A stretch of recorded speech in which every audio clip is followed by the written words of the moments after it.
جن سے یہ دنیا قائم و دائم ہے،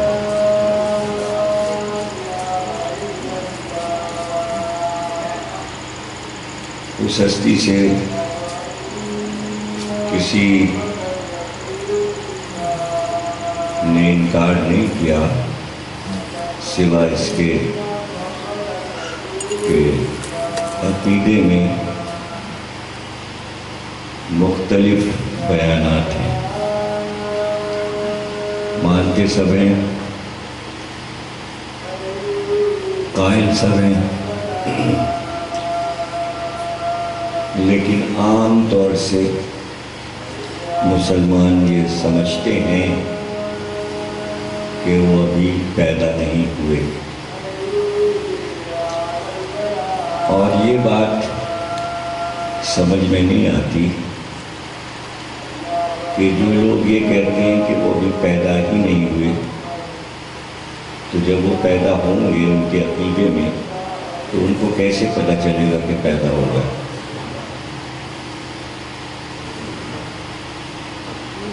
تو یہ کمزوری ہے عقیدے میں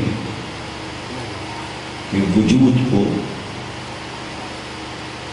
موجودہ عہد میں وہ تسلیم نہیں کرتے۔ رہ گیا ان کی آمد، ان کے ظہور کی باتیں دنیا کی تمام کتابوں میں لکھی ہیں،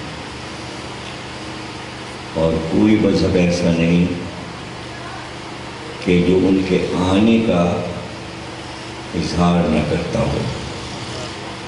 سب اس بات کے قائل ہیں کہ آخری دور میں ایک ہستی آئے گی کہ جو اللہ کا خاص نمائندہ ہوگی۔ یہودی بھی مانتے ہیں، عیسائی بھی مانتے ہیں، اور ہندو بھی اپنی کتابوں میں لکھتے ہیں۔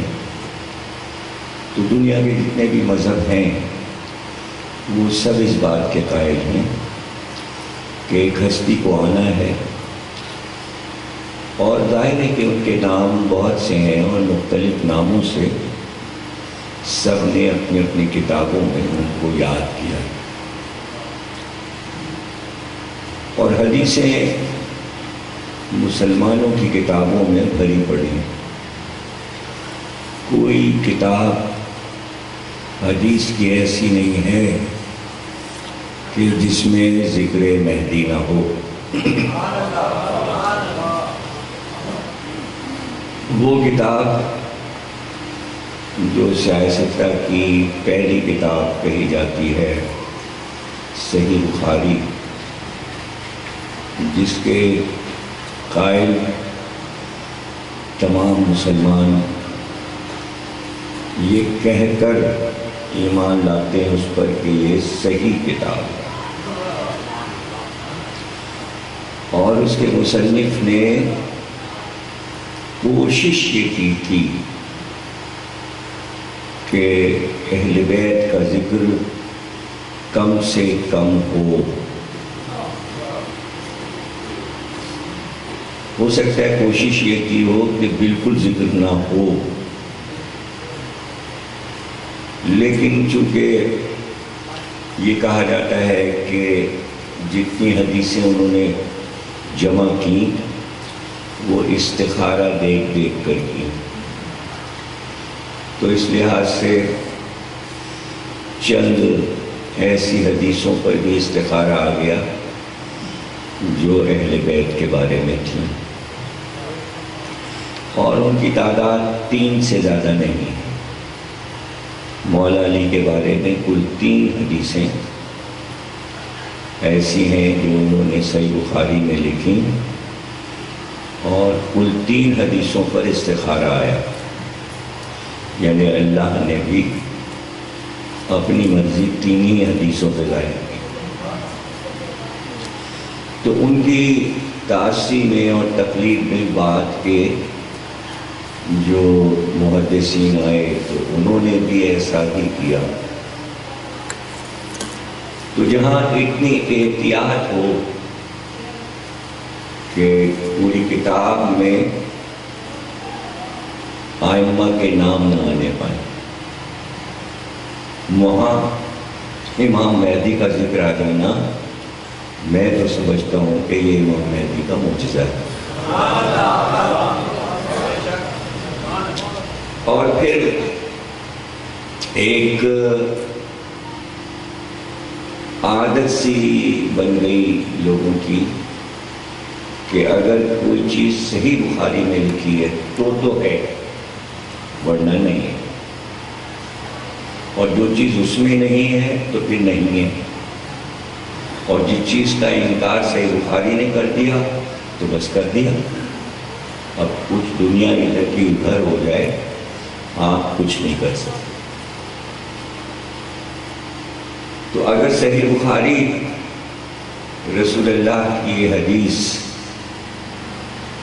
نہ لکھتی کہ نہیں آئے گی قیامت جب تک کہ وہ نہ آ جائے جو میرا فرزند ہوگا،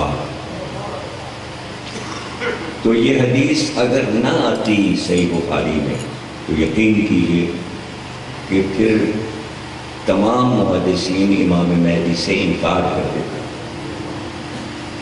اب بخاری نے کیسے یہ حدیث لکھ دی، اس پہ سب کو بڑی حیرت ہے، بہت ہی حیرت ہے۔ اور شیخ الحدیث مفتی شامزئی، جنہیں کراچی میں بے خطا قتل کر دیا گیا، انہوں نے پوری ایک کتاب امام مہدی پہ لکھی، اور میں سمجھتا ہوں کہ ان کی موت کا سبب یہ کتاب بن گئی۔ اور وہ مدرسے میں حدیث، علم حدیث پڑھاتے تھے، تو انہوں نے تمام مسلمانوں کی کتابوں سے وہ حدیثیں جمع کی اور ثابت کیا کہ امام مہدی ہیں اور وہ آئیں گے، اور ان کی شان میں رسول اللہ نے یہ فرمایا۔ تو بے شمار کتابیں لکھی گئی ہیں، جو لوگ کمپیوٹر پہ بیٹھتے ہیں اگر وہ سرچ کریں تو پتہ چلے گا کہ مسلسل امام پر کتابیں لکھی جا رہی ہیں۔ تو اس کی وجہ بھی یہ ہے کہ انتظار ایک ایسی چیز ہے کہ جو انسان کو جستجو کی طرف راغب کرتی ہے۔ انتظار ایک بہت ہی دلچسپ مشغلہ ہے، اور اس میں ایک لطف ہے، انتظار میں ایک مزہ ہے، اور اس سے آپ ظاہر ہے کہ دن میں کئی بار دو چار ہوتے ہیں، ظاہر ہے کہ یہ عادتیں اور فطرتیں جو ہیں انسان ان پہ غور نہیں کرتا، چونکہ مشاہدہ ضروری ہے۔ اگر آپ غور کریں اس کو تو آپ کو پتہ چلے گا کہ کتنا مزہ آتا ہے انتظار میں۔ مہمان آنا ہے، کھانے پہ آپ نے بلایا ہے، تیاری آپ نے کی ہے، تو جتنا آپ کا جوش بڑھ رہا ہے تیاری میں، اتنا ہی آپ کا انتظار بڑھتا جا رہا ہے، اور اس انتظار میں آپ نئے آنے والے مہمان کی آمد میں مصروف نظر آتے ہیں کہ یہ وقت جو ہے ہم اس طرح گزاریں کہ وقت کٹ جائے اور انتظار ختم ہو جائے اور آنے والا آ جائے۔ تو نہ معلوم کتنی چیزوں کا انتظار ہوتا ہے، طالب علم کو اپنے رزلٹ کا انتظار ہوتا ہے، اپنی محنت کا انتظار ہوتا ہے، ملازمت کرنے والے کو پہلی تاریخ کا انتظار ہوتا ہے. یہ سارے انتظار ہیں. نئی شادی کرنے والے کو اپنے ولی عہد کا انتظار ہوتا ہے. شادی سے پہلے گھر والوں کو بہو کا انتظار ہوتا ہے. یہ سارے انتظار ہیں اور ان میں لطف ہے، تاریخ آنے والی ہے، دن آنے والا ہے، یہ وقت مقرر کیا ہے. لیکن وہ انتظار بہت ہی اعلیٰ ہوتا ہے جس میں وقت مقرر نہ ہو. جس میں وقت مقرر ہو وہ لمحے انتظار کے جلدی ختم ہو جاتے ہیں. اور اس کی سب سے بڑی مثال ہے عید کا چاند. عید کا چاند جو ہے اس میں یہ پتہ نہیں ہوتا کہ کس دن ہوگا، حالانکہ ایک ہی دن کا فرق ہے، لیکن وہ ایک دن تڑپانے کے لیے کافی ہے. اور جو اس کی تیاری ہوتی ہے وہ آدھے رمضان سے ہی شروع ہو جاتی ہے. کپڑے بن رہے ہوتے ہیں، کپڑے سل رہے ہوتے ہیں، گھر کی صفائی ہو رہی ہوتی ہے. عید کا دن آنے والا ہے، بچوں کی اپنی ضدیں ہوتی ہیں، ان کی فرمائشات ہوتی ہیں، اور وہ خریداری چاند رات تک چلتی ہے. یہ سب انتظار کو ٹالنے کے لیے کہ عید آنے والی. تو اللہ نے یہ بتایا نہیں کہ چاند حتمی طور پر کس دن ہوگا، یہ طے نہیں. 29 کا ہوگا یا 30 کا ہوگا. اور انتظار صرف ایک چاند کا ہوتا ہے، یعنی 29 کے چاند کا. 30 کا انتظار کوئی نہیں کر رہا، اس لیے کہ سب کو پتہ ہے کہ اب تو ہوگا ہی. 29 کے چاند میں سب کو بے قراری ہوتی ہے.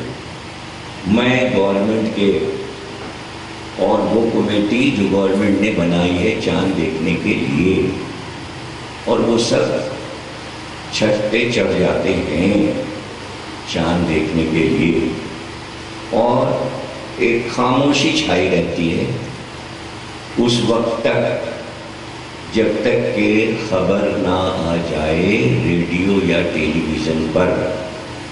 اور سب ایک دوسرے سے پوچھ رہے ہوتے ہیں کہ خبر آئی، چاند ہوا کہ نہیں ہوا. اسی کو انتظار کہتے ہیں. یہی انتظار ہے. اگر بتا دیا جاتا، طے ہوتا کہ بھئی بس عید جو ہوا کرے گی یا 29 کی ہوگی یا 30 کی ہوگی، تو ایسا اللہ نے کیوں نہیں کیا؟ یہ سب کو تڑپا کیوں دیا؟ اللہ کے اختیار میں تھا. کہتا کہ بھئی 29 روزے ہوں گے، یا کہتا 30 روزے ہوا کریں گے. لیکن جب تک کہ انسانوں میں انتظار کی لذت نہ پیدا کی جاتی، چیز کی قدر نہیں ہوتی. چیز کی قدر نہیں ہوتی. یعنی اگر طے ہوتا کہ 29 روزوں پر عید ہوا کرے گی ہمیشہ، تو پھر کوئی بھی اس طرح عید کا انتظار نہ کرتا، اس لیے کہ سب کو معلوم ہے کہ کل عید ہے.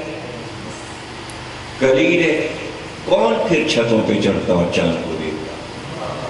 اس لیے کہ پتہ ہے کہ آج 29 کو چاند ہو جائے گا، روزے پورے ہو گئے، یا 30 ہو گئے تو 30 کو چاند ہو جائے گا.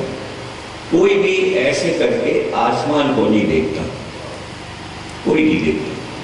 سب کو پتہ ہے چاند ہو جائے گا.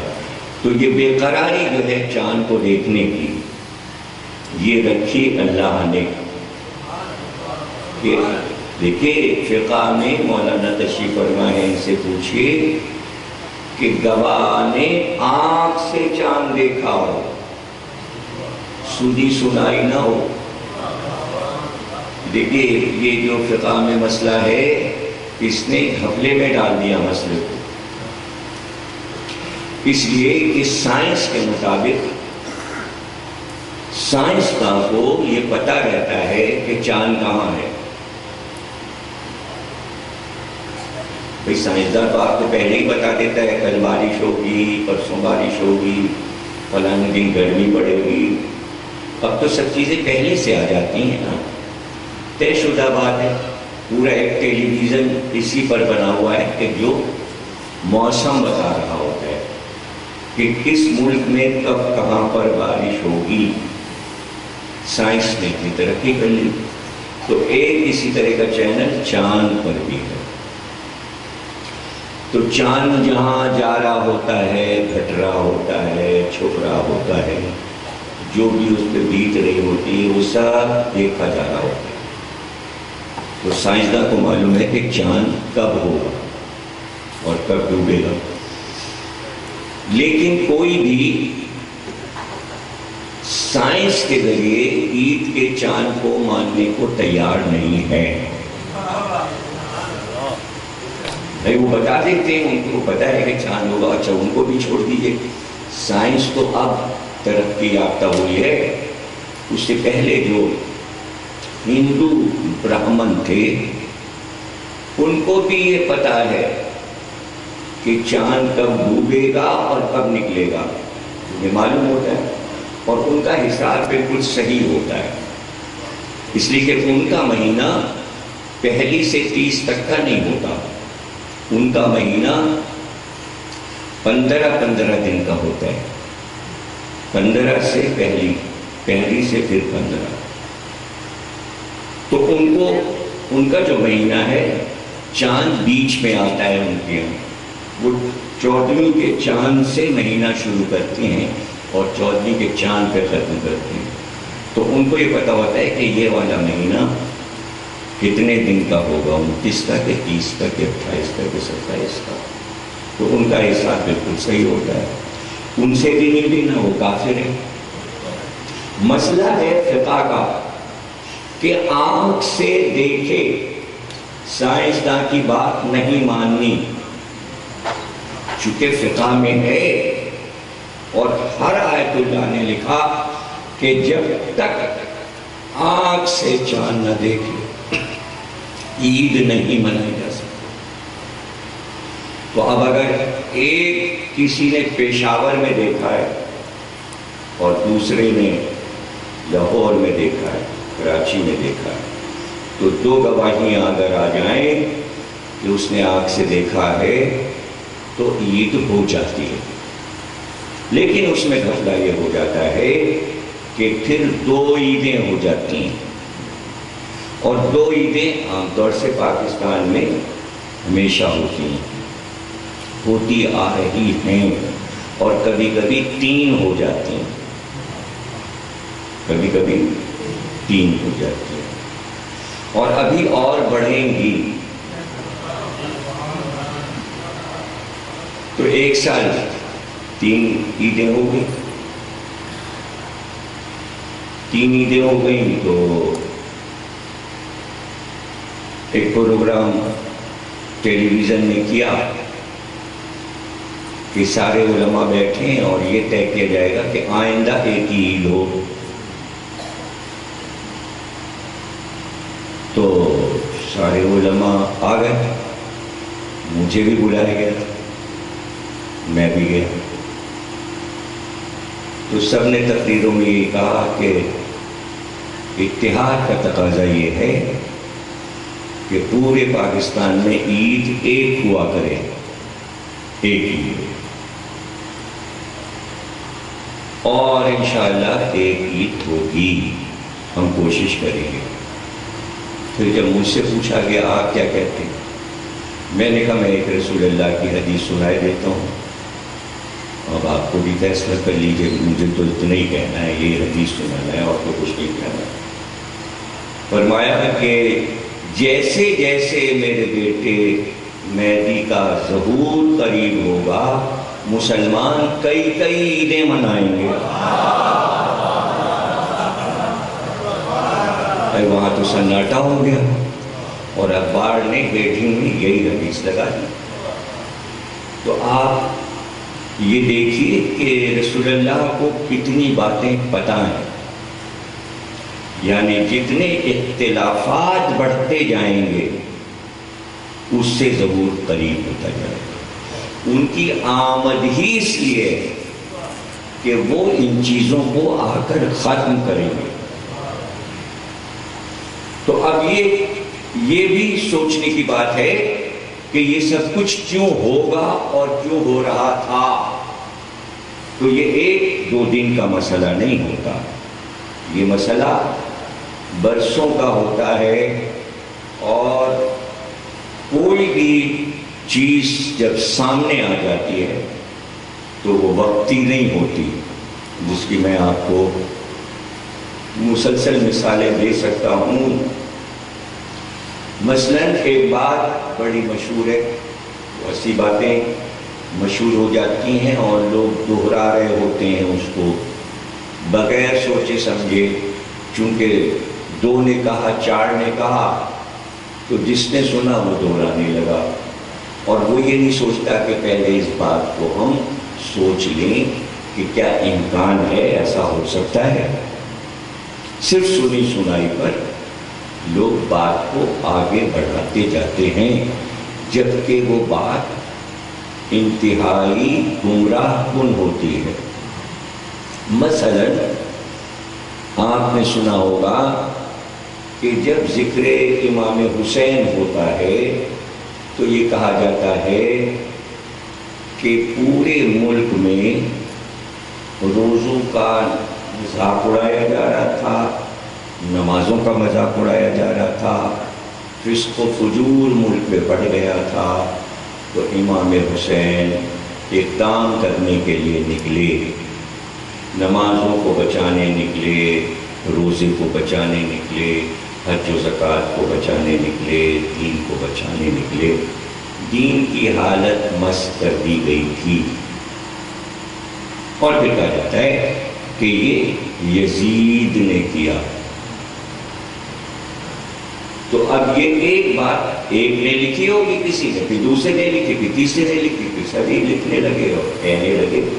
لیکن کسی نے نہیں سوچا کہ امام حسین تو 28 رجب کو گھر سے نکلے تھے اور حاکم مقرر ہوا تھا وہ 21-22 رجب کو.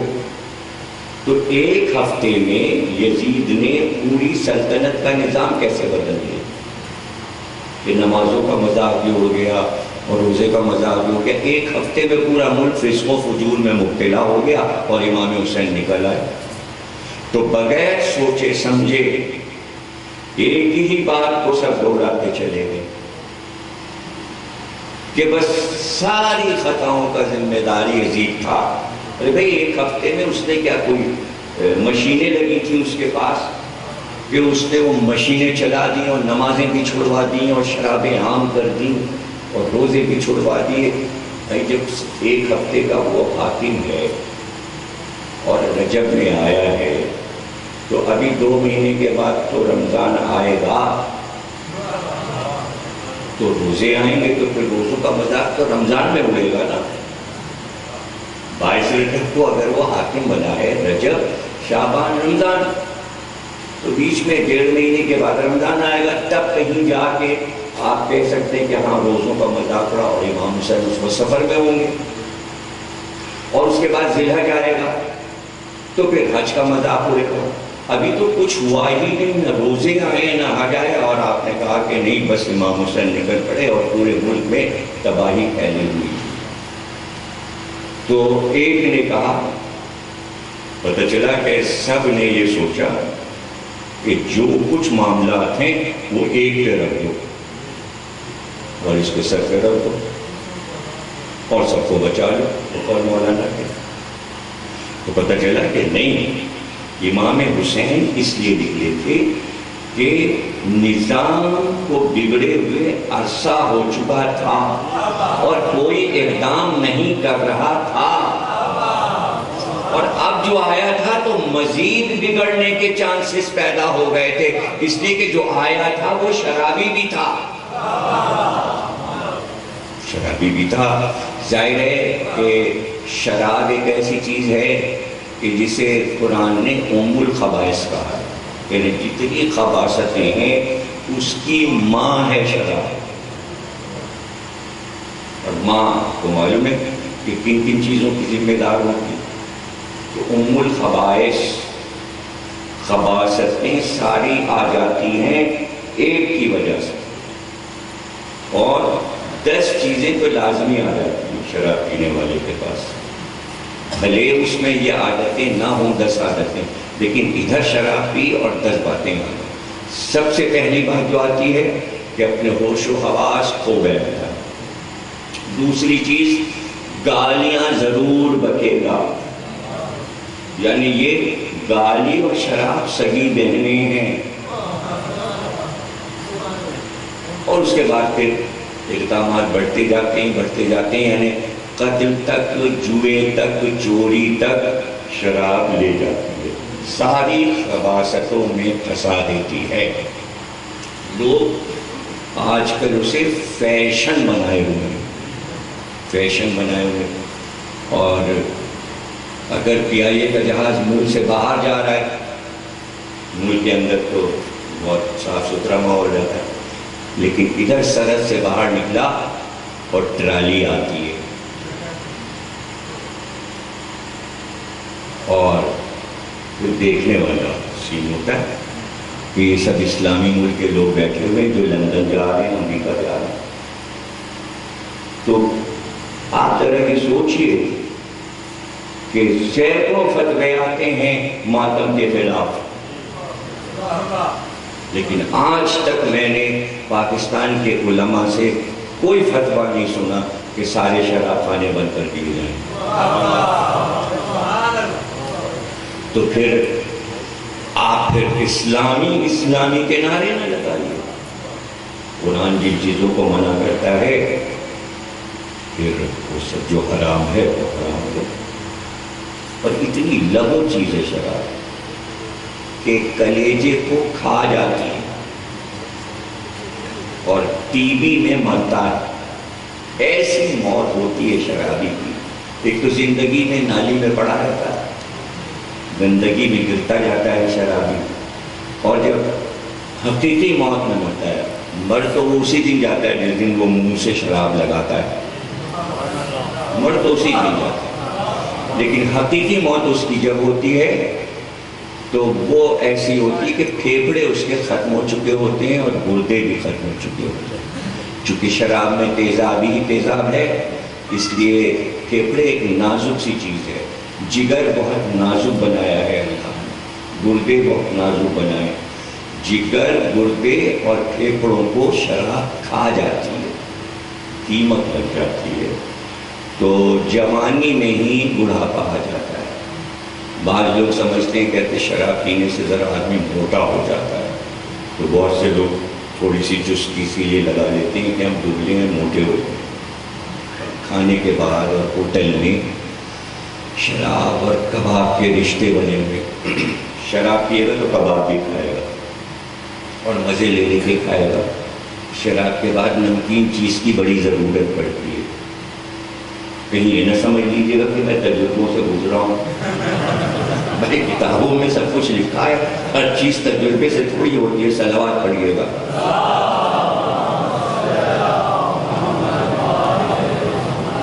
تو اب آپ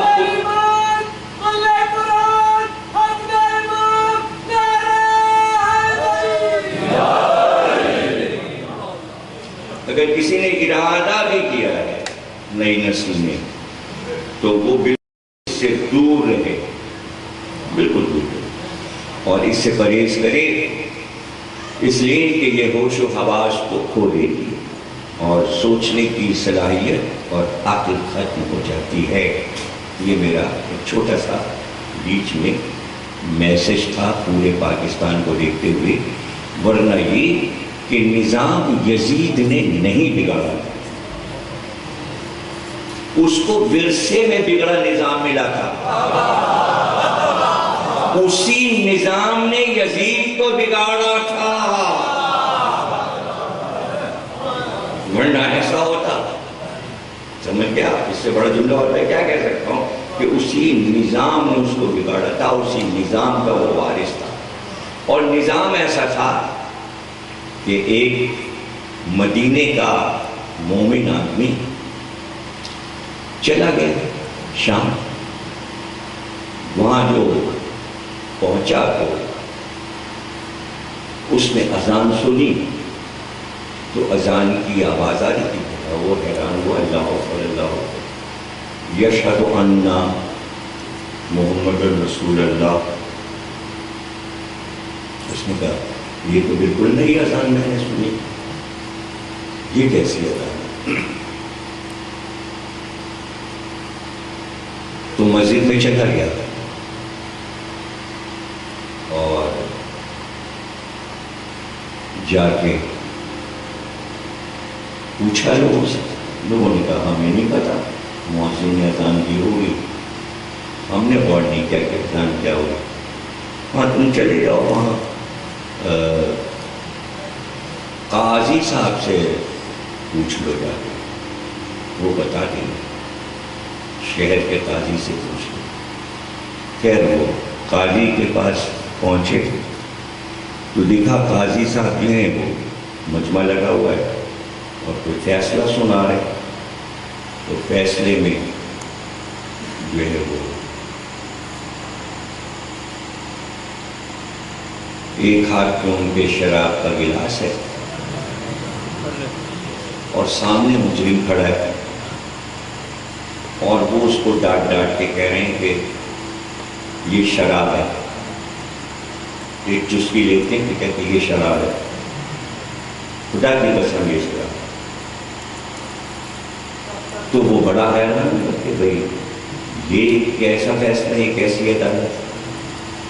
اب کس سے پوچھے؟ اس نے کہا بھئی امام صاحب سے پوچھ لیں جو مسجد میں مفتی اعظم ہے، جاؤ بھائی مفتی اعظم سے پوچھو۔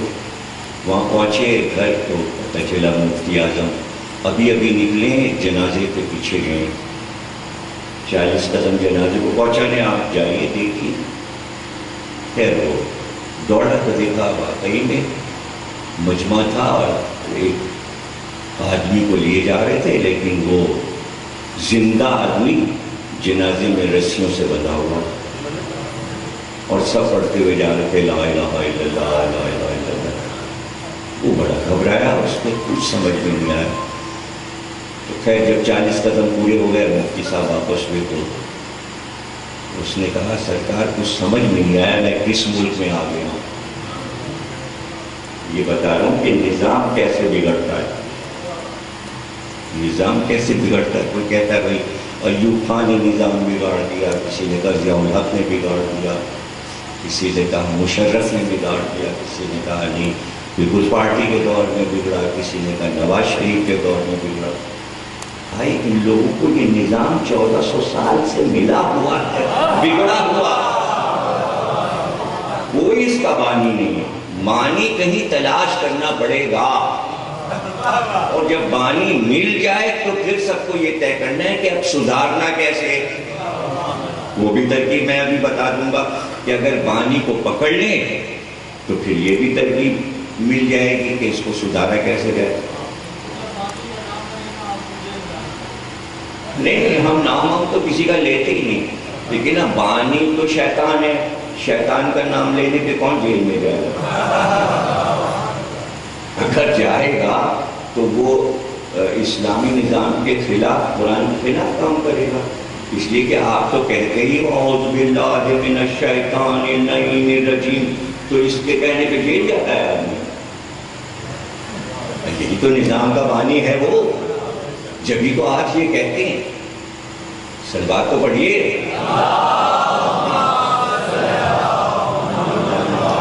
مولانا نے جلدی کر دی اور بانی کا نام پہلے کہہ دیا، ساری تقریر کا مزہ ختم کر دیا مولانا۔ میں ذرا دیر میں بانی کو بتا دوں، جلدی آ گیا اس کا نام، خیر آ گیا۔ تو پوچھا اس نے کہ بھئی یہ کیا ہے، یہ اذان میں کیا ہو رہا تھا؟ کہنے کوئی مسئلہ نہیں، وہ تم نئے آئے ہو گے اس لیے تم کو معلوم نہیں ہے۔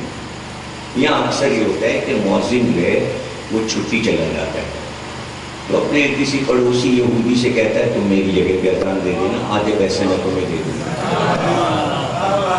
تو یہودی جو اذان دیتا ہے وہ یہ کہتا ہے یشہد ان، ان کے عقیدے میں محمد اللہ کے رسول ہے، میرے نہیں، یہ جو سب بیٹھے ہیں ان کے، تو وہ یہ کہہ دیتا ہے ان مسلمانوں کے عقیدے میں محمد اللہ کے رسول ہے۔ تو ایسا یہاں اکثر ہوتا ہے، ایسا یہاں اکثر۔ تو کہنے وہ قاضی صاحب جو تھے وہ ہاتھ میں شراب کا جام لیے ہوئے تھے اور قرآن پہ ہاتھ رکھ رکھ کے کہہ رہے تھے خدا کی قسم یہ شراب ہے۔ تو کہنے ہاں ہوتا یہ ہے کہ لوگ شراب پیتے اور پکڑے جاتے ہیں اور قاضی صاحب کے پاس فیصلہ آتا ہے، تو جب فیصلہ آتا ہے تو قاضی صاحب پوچھتے ہیں بھائی کیوں پی تم نے شراب؟ شراب تو حرام ہے۔ وہ کہتا ہے شراب تھوڑی پی میں نے تو شربت پیا، کیونکہ شربت پیا میں نے۔ تو قاضی صاحب اس کے گھر سے بوتل منگواتے ہیں اور پھر اس کے بعد چکے کہتے ہیں کہ خدا کی قسم یہ شراب ہے، یہ جھوٹ بول رہا ہے۔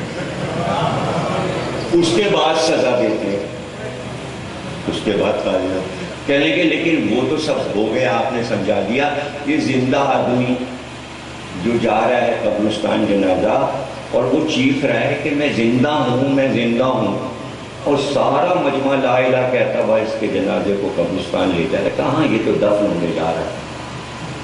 کہہ لے تو زندہ ہے، کہنے کہ وہ زندہ نہیں ہے، اس لیے کہ وہ اکیلا چلا رہا ہے کہ میں زندہ ہوں۔ 40 دوائیاں میرے پاس آئیں تھیں کہ یہ مر چکا ہے، اب 40 کی مانوں یا اسے ایک اکیلے کی مانوں؟ تو اس طرح نظام بگڑ جاتا ہے کہ 1 گھنٹے آئی 1 گھنٹے گئی، 1 گھنٹے آئی 1 گھنٹے گئی۔ اچھا اب جب آپ عادی ہو گئے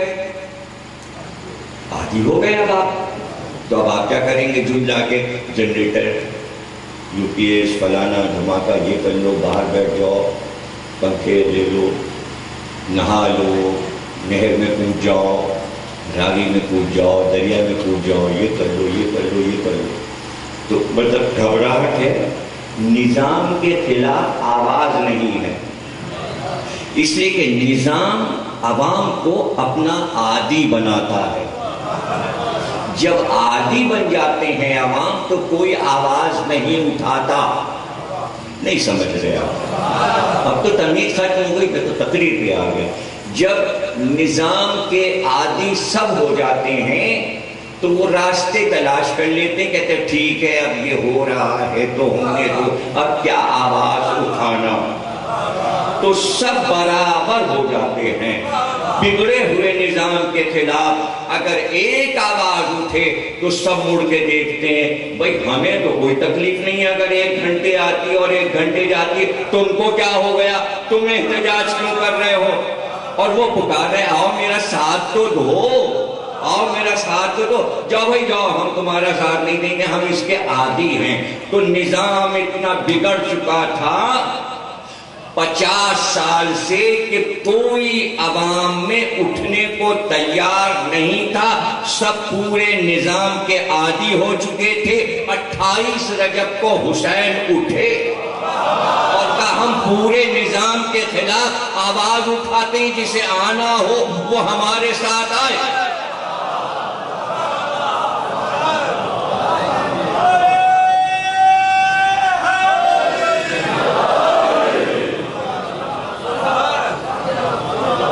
نظام کی ایک ایک غلطی حسین بتاتے چلے گئے، اس لیے 6 مہینے کا سفر ہے،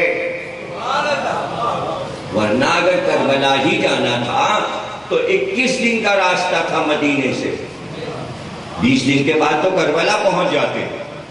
یہ مدینے سے مکے، مکے سے پھر عراق کی طرف جانا، گویا سب کو بتاتے ہوئے جا رہے تھے میں جا رہا ہوں اس نظام کے خلاف اقدام کرنے۔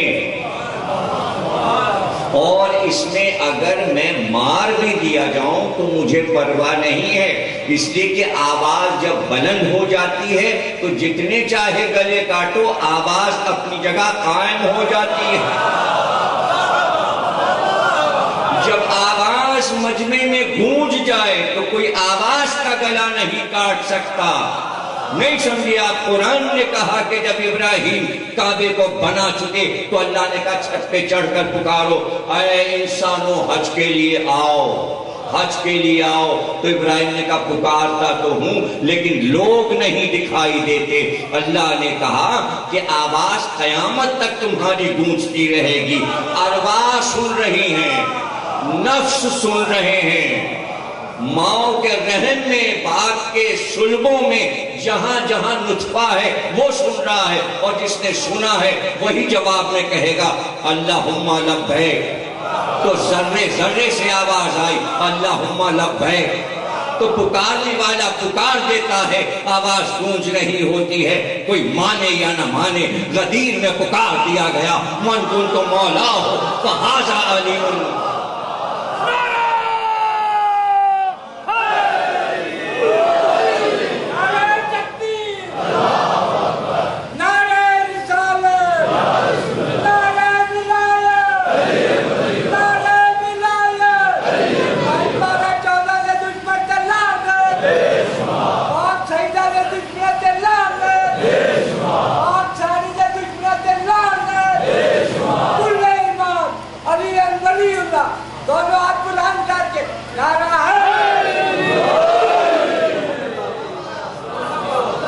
ایک آواز ابراہیم نے دی تھی،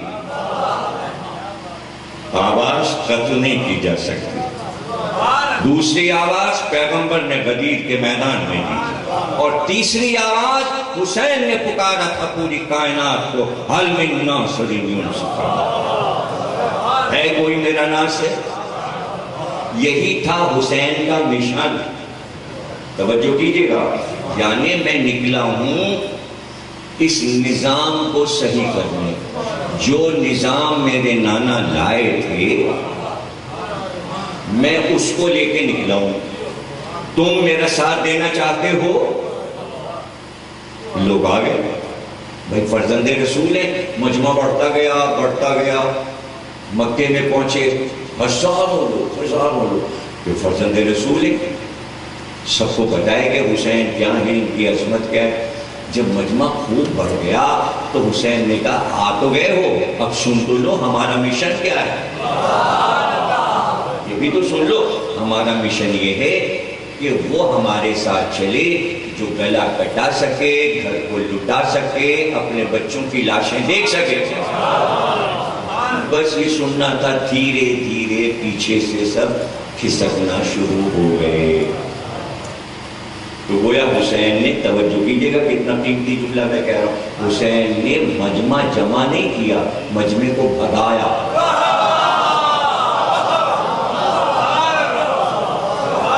اگر جمع کرنے نکلتے، پھر دوسرا جملہ قیمتی کہہ رہا ہوں، اگر مجمع جمع کر رہے ہوتے تب آپ کہتے کہ بغاوت کی ہے،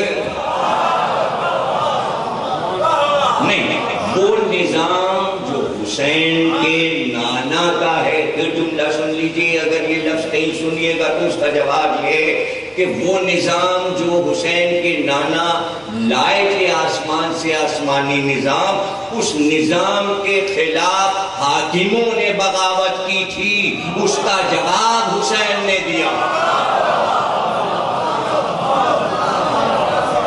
قرآن سے بغاوت ہو گئی، باغیوں کا سر کچلا تھا اس نے۔ دیکھا تو لوگوں نے کہ حسین کا سر نیزے پہ بلند ہوا، لیکن کتنے سر حسین نے کاٹ کے پھینک دیے۔ ارے بھائی حسین نے ایسے سر کاٹے کہ آج بھی آپ گھبرا جاتے ہیں اور آپ کہتے ہیں ڈکٹیٹر ہے، ڈکٹیٹر ہے۔ ہر حکومت جب جمہوریت آتی ہے ڈکٹیٹر نے سب کچھ بگاڑا، تو ڈکٹیٹر کا ہی نظام تو چل رہا تھا اسلام میں، جس کو حسین نے پامال کر دیا۔ اب سب ڈکٹیٹر سے نفرت کرتے ہیں، کوئی محبت نہیں کرتا۔ جب تک ڈکٹیٹر رہتا ہے سب ساتھ دیتے ہیں، جب وہ چلا جاتا ہے تو اس کو برا بھلا کہتے ہیں، ڈکٹیٹر نے بگاڑا، ڈکٹیٹر۔ تو ڈکٹیٹر تو تھا ہی، ڈکٹیٹر کا نظام تھا. حسین نے کہا کہ نہیں، حاکم اعلیٰ اللہ ہے. حسین کے علاوہ یہ بات کوئی کہہ نہیں سکا، اس لیے کہ یہ کہنے کے لیے عمل بھی ضروری ہے، عمل بھی ضروری ہے. تو اس وقت حسین نے پکارا حل من ناصر، کون ہے جو میری مدد کرے؟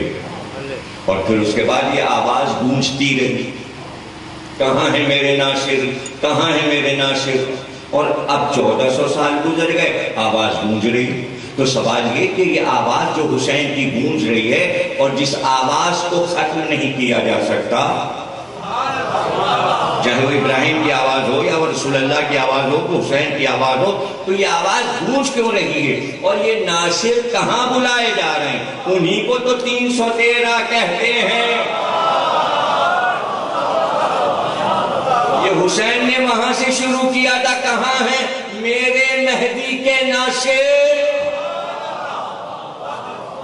تو آج آواز آپ کے کانوں میں آ رہی، کون نہیں چاہتا کہ 313 میں ہمارا بھی شمار ہو جائے، لیکن 313 میں تو بھائی سب نہیں آ سکتے. بات کو سمجھ لیجیے، 72 میں سب نہیں آ سکتے تھے، 72 چنے ہوئے تھے. اس کے بعد جتنے بھی آ جائیں، اور آ گئے، 350 کی تعداد ہو گئی. کربلا میں حسین کے ساتھی 300-350 تھے، لیکن 72 کی ہی گنتی رہی، کوئی نہیں پکارتا 300. حسین اور ان کے 72 ساتھی، 72 وہ آئیڈیل جو سپر طاقت ہیں، یعنی ان کو آئیڈیل بنا کر پورے لشکر کو آگے چلنا ہے. 313 آگے چلیں گے، وہ 313 لاکھوں کو لیڈ کریں گے. لشکر ہوگا مہدی کا 2.5 لاکھ کا جب پہلے دن چلیں گے. 313 آگے چلیں گے. 313 میں ایک ایک کیسا ہوگا؟ محمد حنفیہ جیسا، مالک اشتر جیسا، حذیفہ یمانی جیسا. تو نمونہ بتا دیا گیا کہ وہ 313 ہوں گے کیسے، اور بس وہ 313 پورے ہوئے. اب دیکھیے تو اس پوری کائنات میں 313 ایسے جمع کرنا کتنا مشکل ہے، جس میں کہ 72 حسین نے جمع کیے. اب جو لوگ کہتے ہیں علی نے تلوار کیوں نہیں نکالی، تو رسول اللہ نے کہا تھا 40 ساتھی مل جائیں تو نکال لینا. تو 40 علی کو نہیں ملے، حسین کو 72 مل گئے، تلوار اٹھا لی. اگر باپ نے نہیں اٹھائی تو بیٹے نے تلوار اٹھا لی. تو یہی وہاں بھی ہوتا 40 ساتھیوں کے ساتھ، یا دنیاوی فتح ہوتی یا روحانی فتح. فتح 2 طرح کی ہے، ایک روحانی فتح ہے اور ایک مادی فتح ہے. حسین نے روحانی فتح پائی، سر کٹا دینا روحانی فتح ہے، سروں کو کاٹ لینا مادی فتح ہے. تو اب لوگوں نے ابھی تک صرف یہ دیکھا کہ جتنے انبیاء آئے انہوں نے روحانی فتح پائی، مادی فتح نہیں پائی. لیکن ماننا تو سب کو پڑتا ہے انبیاء کو، دلوں میں تو سب کے یہی ہے کہ وہ فتح تو مادی ہے صاحب، ملک فتح ہو جائے، تخت مل جائے، تاج مل جائے اور سر نہ کٹے لڑنے والے کا. لیکن انبیاء کے ہاں ایسا ہے کہ انبیاء کو ہی شہادت ملتی ہے. جناب زکریا، جناب یحییٰ، جناب دانیال، جناب عیسیٰ، جس کو دیکھیے مصیبت میں پڑا ہوا، یعقوب ہوں، یوسف ہوں، شعیب ہوں، جتنے بھی انبیاء حضرت نوح سے لے کے اور آخر تک چلے جائیے، سارے بنی اسرائیل کے پیغمبر مصیبتیں اٹھاتے ہیں، مصیبتیں اٹھاتے ہیں. یہ ان کی روحانی فتح ہے. انبیاء کی ساری روحانی فتح کو مانتے ہیں. جیسے یہ ائمہ کا دورہ ہے، ارے بھائی ان کی بھی روحانی فتح ہے. مولا علی کی بھی روحانی فتح تھی، امام حسن کی بھی روحانی فتح تھی، امام حسین کی بھی روحانی فتح تھی، اور پھر سارے ائمہ کی روحانی فتح تھی. تو چونکہ دماغوں میں یہ بس گیا ہے کہ اصل میں مادی ہی فتح ہوتی ہے، کہ لشکر بڑا ہو، ملک پہ قبضہ ہو، پوری دنیا پہ حکومت ہو، تخت و تاج ہو. تو اللہ نے کہا تو صحیح، وہ نمونہ بھی کیوں نہ ہم دکھا دیں. 11 کو تم نے شہید کیا، اب 12ویں کو چھپایا ہے تاکہ اللہ اپنی سلطنت دکھائے.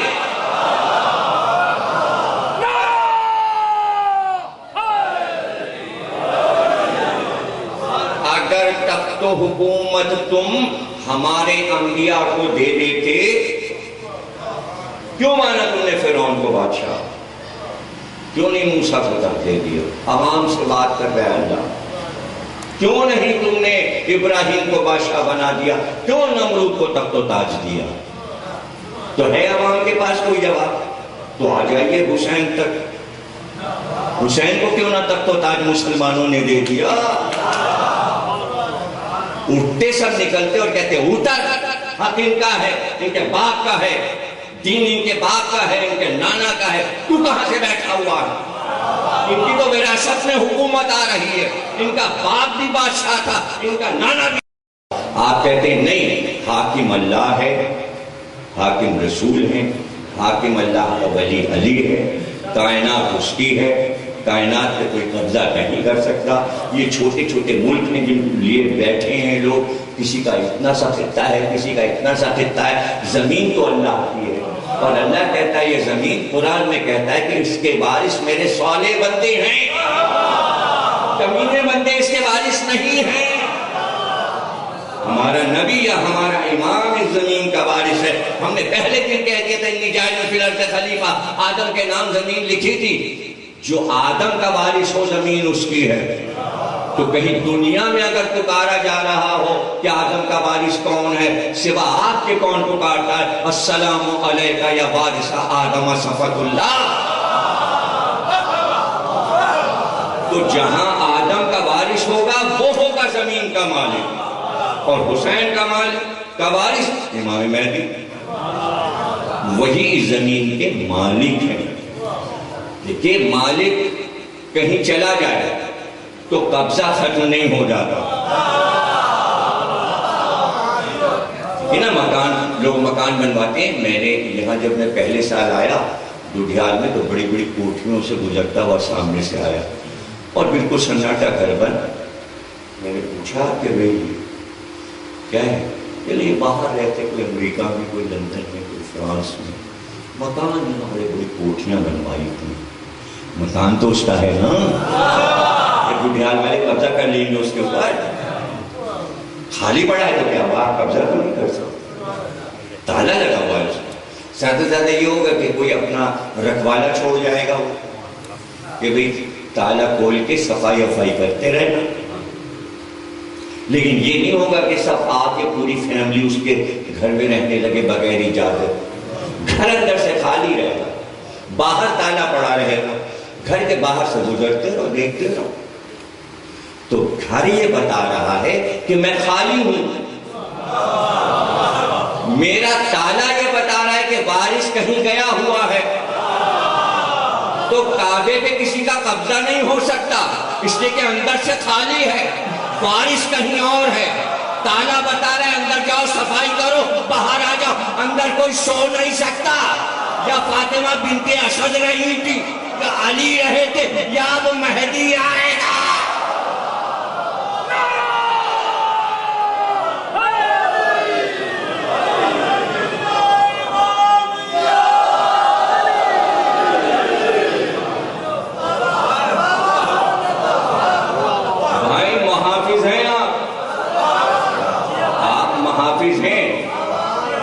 محافظ کا کیا کام ہوتا ہے؟ آپ سے زیادہ کون سمجھے گا. ہمارے کراچی میں سسٹم ہے یہ کہ بھئی ایک چوکی دار رکھ لیتے، رات کو وہ 11 بجے نکل پڑتا ہے، سائیکل سیٹی بجاتا ہو اور پورے محلے کا چکر لگاتا ہے. پوری رات چکر لگاتا رہتا ہے جب تک صبح نہ ہو جائے. ہوشیار رہنا، ہوشیار رہنا. ہم دیکھ رہے ہیں کوئی چور تو نہیں آیا، کوئی بدماش تو نہیں آیا، ہم حفاظت کر رہے ہیں، ہم طواف کر رہے ہیں. نہیں سمجھے آپ؟ اب جاؤ، گھر تو مہدی کا ہے، اس کے گرد پھر کر چوکیداری کرو کہ قبضہ نہ کریں یہودی، مسلمان قبضہ نہ کریں، گھر کا مالک آنے والا ہے۔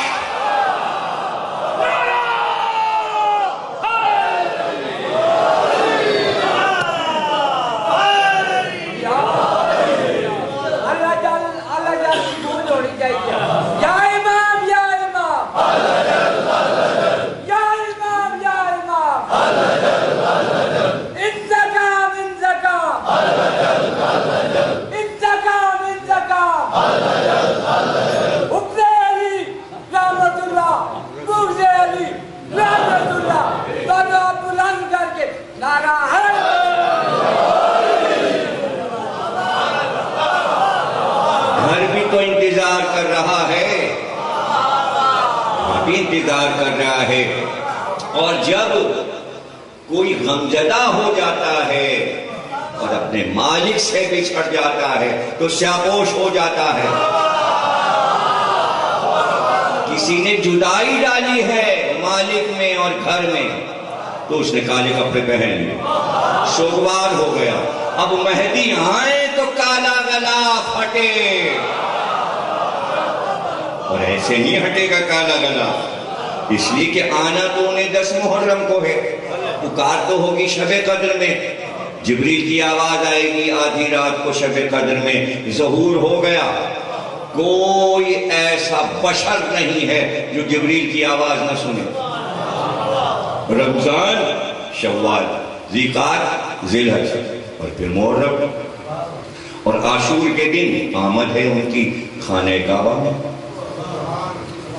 آمد ہے، اور لوگ دیکھ رہے ہیں، زیارت کر رہے ہیں، اس لیے کہ دیکھنے والی ہستی ہیں وہ، ان کو دیکھے گا انسان یہ سوچ کر کہ ہم نے نبی آخر کی زیارت کی، بلکہ ہم نے 11 اماموں کی زیارت کی۔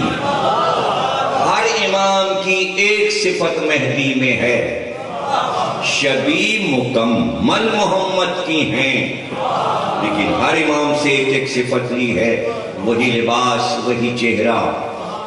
کہنے کو 40 برس کے تھے تو غیب میں گئے تھے، لیکن حدیثوں میں یہ ہے، رسول اللہ نے فرمایا کہ جو بھی ان کے چہرے کو دیکھے گا لگے گا 25 برس کا جوان، 25 برس کے جوان لگیں گے، اور لوگ ان کو دیکھیں گے اور ان کی زیارت کریں گے، اور ہر ایک یہی کہے گا انہیں تو ہم پہلے کہیں دیکھ چکے ہیں۔ یہ کیا ہے؟ اس لیے کہ معصوم نے فرمایا کہ نہیں مرتا مومن مگر عمر میں ایک بار، جب تک اپنے زمانے کے امام کی زیارت نہ کر لے۔ زیارت ہوتی ہے، لیکن جس وقت دیکھ رہا ہوتا ہے اس وقت غیب میں حافظہ ڈال دیا جاتا ہے کہ ہم کسے دیکھ رہے ہیں۔ جب وہ چلے جاتے ہیں تو یہ دل میں آتا ہے یہ کس کو دیکھا ہم نے، ایسا چہرہ تو دنیا میں دیکھا ہی نہیں۔ اور یہ بھی ہے کہ 40 دن اگر کوئی اپنی خاص مسجد میں 40 دن اس نیت سے نماز پڑھے کہ ہم مہدی کی زیارت کریں، 40 دن پابندی سے نماز پڑھے ظہر اور عصر کے درمیان میں، لیکن اس کی شرط یہ ہے کہ 40 دن تک جیسے ہی سلام پھیرے اور صحیح تشہد پڑھے،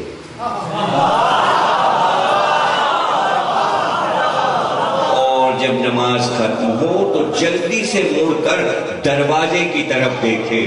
40 دن میں سے کسی ایک دن جب مڑے گا تو دروازے پہ امام کو پائے گا۔ اب ترکیبیں تو بھائی ساری موجود ہیں، غریضے بھی ہیں، درخواستیں بھی ہیں، خط و کتابت کا طریقہ بھی ہے، آپ امام کو خط بھی لکھ سکتے ہیں، جواب بھی آتا ہے۔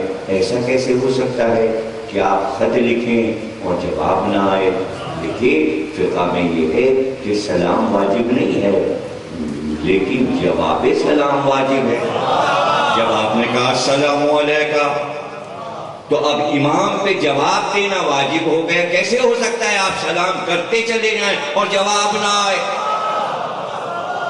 اب وہ کون سا طریقہ ہے کہ دل بھی صاف ہو، دنیا کی آلائشوں سے پاک ہو؟ اسی لیے ایک میسج میں نے دیا تھا کہ اس منحوس چیز سے لوگ دور رہیں تاکہ امام کی زیارت تو ہو سکے۔ اور جتنی بھی ایسی چیزیں ہیں میں سمجھتا ہوں کہ ان سے بچنا چاہیے جو چیزیں ائمہ کو پسند نہیں ہیں، اور وہ زیادہ کریں جو ائمہ کو پسند ہیں۔ اور ہمارے موجودہ امام کو جو چیزیں پسند ہیں وہ میں آپ کو بتا دوں کہ امام کے پاس اصل علم ہے حضرت عباس۔ اس کے معنی عباس کا علم پسند ہے امام مہدی کو۔ امام حسین کا اصل ذوالجناح امام مہدی کے پاس ہے، اس لیے امام کو حسین کی سواری پسند ہے۔ مصلی بچھا ہوا ہے، عبادت میں مصروف، جس جگہ نماز پڑھتے ہیں امام سامنے کی دیوار سے لگا کے علم کو نصب کیا ہوا، ہریرا لپٹا ہوا، اور اس پر عباس کا لہو ہے، ہریرے پر عباس کا لہو، ہریرا لپٹا ہوا، اور مصلی پر سیدھے ہاتھ کی طرف ذوالفقار نیام میں رکھیے، اور سر دروازے پر ذوالجناح انتظار میں رکا ہوا ہے۔ حدیث مکمل یہ ہے کہ ظہور کے وقت جب آسمان سے آواز آئے گی کہ ظہور ہو گیا، جیسے ہی آواز آئے گی ذوالفقار خود نیام سے نکل آئے، عباس کے علم کا پھریرا خود سے کھل جائے، ذوالجناح سر جھکا کے قریب آ جائے، امام تلوار کمر میں لگائیں گے، عباس کا علم ہاتھ میں لیں گے اور ذوالجناح پہ سوار ہو جائیں گے۔ آج لوگ پوچھتے ہیں بھائی ذوالجناح کیوں نکالتے ہیں؟ بھائی ذوالجناح مر گیا ہوتا تو نہ نکالتے، زندہ سواری کی شبیہ ہے، چونکہ مہدی کو اس پہ آنا ہے تو ہم بچوں کو دکھاتے ہیں کہ مہدی جب اس پہ بیٹھ کے آئیں تو پہچان لینا، اور وہ علم جو عباس کا علم ہے اس کی شبیہ ہر وقت بچوں کے سامنے رہے کہ ایسا ہوتا ہے علم، جب مہدی آئیں تو دور سے مہدی کا علم پہچان لینا، وہی عباس کا علم ہے، اسی کے سائے میں آنا ہے۔ دنیا کے پرچم نہیں رہیں گے، سب سرنگوں ہو جائیں گے جب مہدی کا علم بلند ہوگا، تو ہم وہی علم اٹھائے ہیں جو کبھی جھکے گا نہ فنا ہوگا، اور اسی کی فتح ہے جسے لے کر امام جنگ کریں گے۔ اور جب امام آئیں گے اور اس کے بعد رجت کا سلسلہ شروع ہوگا، جب رجت کا سلسلہ شروع ہوگا تو مہدی کی آمد کے بعد جب سلطنت پوری مہدی کی قائم ہو جائے گی اور آپ کا لشکر پوری دنیا کا دورہ کرے گا اور پورا نقشہ بنا ہوا ہے کہ کہاں سے کہاں تک چلتے ہوئے جائیں گے، تو اس میں آپ کا علاقہ کسی حد تک آتا ہے جہاں آپ بیٹھے ہیں، یعنی ملتان، مکران، یہ سارے راستے ہیں امام کی آمد کے، اور ہندوستان سے ہوتے ہوئے اور پھر تمام پہاڑی علاقوں سے عبور کرتے ہوئے اور پھر واپسی ہے کوفے کی طرف۔ یہ تو سلطنت قائم ہونے کے بعد کی بات ہے، اس سے پہلے کی اور بھی باتیں ہیں اور بھی مسائل ہیں، لیکن چونکہ میں ظہور تک آ گیا اس لیے یہیں پر عرض کر رہا ہوں کہ پھر رجت شروع ہو جائے گی اور سب سے پہلے رسول خدا تشریف لائیں گے اور سلطنت مہدی میں آئیں گے، اپنے بیٹے کے نظام کو دیکھنے آئیں گے، بلکہ یہ کہوں کہ اپنی اس شریعت کا نفاذ دیکھنے آئیں گے جس کا نفاذ نہیں کر سکے، صرف اعلان کیا تھا غدیر میں۔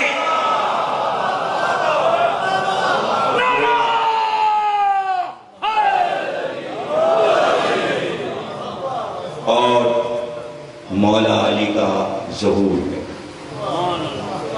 اور امام حسن اور امام حسین کا ظہور ہے، 11 ائمہ کا ظہور۔ اور سب سے پہلے امام حسین علیہ السلام آگے بڑھیں گے، جو گفتگو کریں گے امام مہدی سے، اور پھر امام حسین پوچھیں گے کہ وہ ہماری وراثت کہاں ہے، وہ دکھاؤ۔ پھر امام وہ سارا سامان منگائیں گے اور منگاتے جائیں گے اور کہتے جائیں گے یہ آپ کے نانا کی انگوٹھی ہے، یہ آپ کے بابا علی مرتضیٰ کی انگوٹھی ہے، یہ رسول اللہ کا عصا ہے، اور یہ وہ کرتا ہے رسول اللہ کا جو جنگ احد میں پہنے تھے، جس پہ رسول کا خون لگا ہے۔ اور اس کے بعد آخر میں تمام چیزوں کو دکھانے کے بعد امام فرمائیں گے امام حسین کو مخاطب کر کے، اور اس وقت امام مہدی کی آنکھ میں آنسو ہوں گے، اور ایک کرتا اٹھائیں گے اور کہیں گے یہ وہ کرتا ہے جو عاشور کے دن آپ کے جسم پر تھا، جس کو میری جدہ زینب نے آپ کی بہن نے روضہ رسول پہ چڑھا دیا تھا، چونکہ یہ میری دادی فاطمہ زہرا کے ہاتھ کا سیا ہوا ہے۔ اور اس وقت آنکھوں سے آنسو برسنے لگیں گے، اور اس کے بعد شہادت حسین کے خون کا انتقام شروع ہوگا اور جنگ شروع ہوگی، اور وہ کائنات کی سب سے بڑی جنگ ہوگی، اور تمام قاتلوں کو بھی دربار میں حاضر کیا جائے گا، اور وہ قیامت کا دن ہوگا، وہ عاشور کا دن ہوگا، جب رسول اللہ تشریف فرما ہوں گے، اور پھر کہیں گے کہ ہمارے سامنے مقدمہ پیش کیا جائے، تمام ملائکہ اتریں گے، جبریل امین آئیں گے، اور اس وقت رسول اللہ کو یہ بتایا جائے گا کہ مقدمہ پیش کرنے کے لیے آپ کے دربار میں حاضری ہونے والی ہے۔ رسول خدا تشریف فرما ہوں گے تخت پر، پہلو میں حسن اور حسین اور سب بیٹے تشریف فرما ہوں گے، اور سب سے پہلے جو مقدمہ درپیش ہوگا وہ قرآن کی آیت ہے، اَيَّا ذُنْبٍ قُتِلَتْ، ہم پوچھیں گے اس دن کہ اس بچے کو کیوں قتل کیا گیا۔ اللہ نے قرآن میں کہا کہ ہم اس دن پوچھیں گے کہ کس خطا میں اس بچے کو قتل کیا گیا، اور ایسے میں ایک بی بی بلند قامت سیاہ چادر میں داخل ہوں گی، ان کے ہاتھ میں ایک ننھا سا لاشا ہوگا، اور وہ لاشا لا کر رسول خدا کے سامنے رکھ دیں گی۔ اس وقت رسول خدا چہرہ اٹھائیں گے اور کہیں گے خدیجہ یہ کس بچے کا لاشا ہے؟ تو خدیجہ بی بی رو کر کہیں گی یہ میرا نواسا محسن ہے، یہ علی اور فاطمہ کا بیٹا محسن ہے جس کو بے خطا قتل کیا گیا۔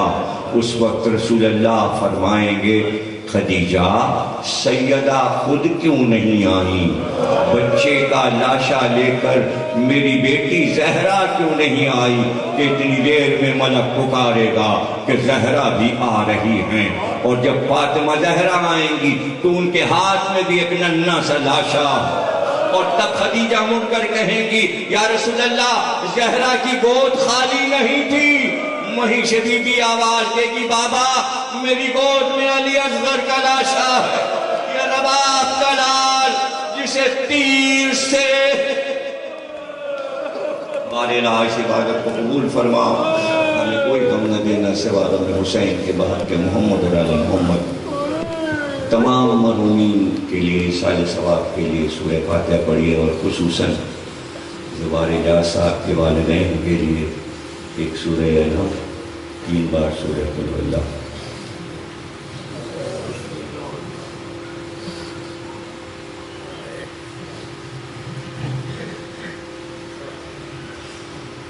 جتنے مومنین تشریف لاتے رہے سب کا میں شکر گزار بھی ہوں، اور ان کے لیے دعا گو ہوں کہ باپ کے محمد اور آل محمد اللہ ان کی تمام مرادوں کو پوری فرمائے۔ جن اسٹوڈنٹس نے طلباء نے امتحانات دیے ہیں اللہ ان کو امتحانات میں کامیاب فرمائے، خصوصی دعا ساجد حسین صاحب کے لیے کہ اللہ ان کے مقاصد میں انہیں کامیاب کرے، بارک محمد و آل محمد۔ امام زمانہ کا ظہور فرما، ظہور میں تاجیل فرما، اللہ